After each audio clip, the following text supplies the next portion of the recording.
रेस्टार सड़क के किनारे एक छोटी सी सब्जी की दुकान लगाता था और सब्जी बेचने से ज्यादा लेट के पायल के बारे में सोचते रहता है। पायल उसकी बचपन की दोस्त थी, लेकिन अब उसकी जान बन चुकी थी। वो खुद से बोला, बस आज तो कह ही दूंगा उससे, जो होगा देखा जाएगा।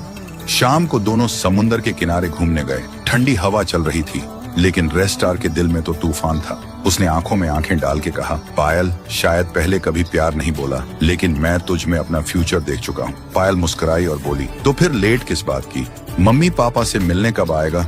रेस्टार की दुनिया ही रोशन हो गई और दोनों घर लौटने लगे। सब कुछ परफेक्ट लग रहा था, लेकिन किस्मत को कुछ और ही मंजूर था। थोड़ा आगे जाने के बाद सामने से एक तेज रफ्तार गाड़ी आई और जोर से टक्कर। सब कुछ एक पल में खत्म हो गया। कुछ देर बाद रेस्टार की आंख खुली। उसने देखा पायल जमीन पर बेहोश पड़ी थी, खून से लथपथ। रेस्टार घबरा के चीखा, पायल मेरी जान, उठना! लेकिन पायल बिल्कुल शांत थी।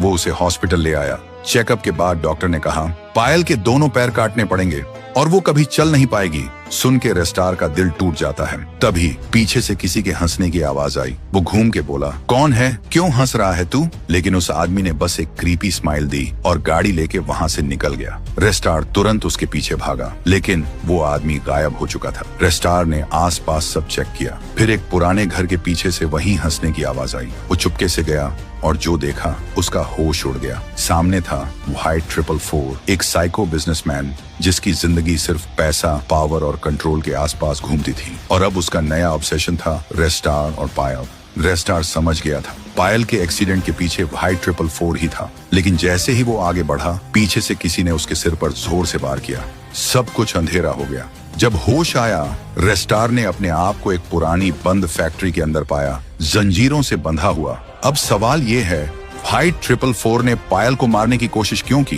किसने रेस्टार के सिर पर वार किया? और रेस्टार वहां फैक्ट्री तक आया कैसे? अगर जानना चाहते हो तो कमेंट करो। पार्ट 2 चाहिए।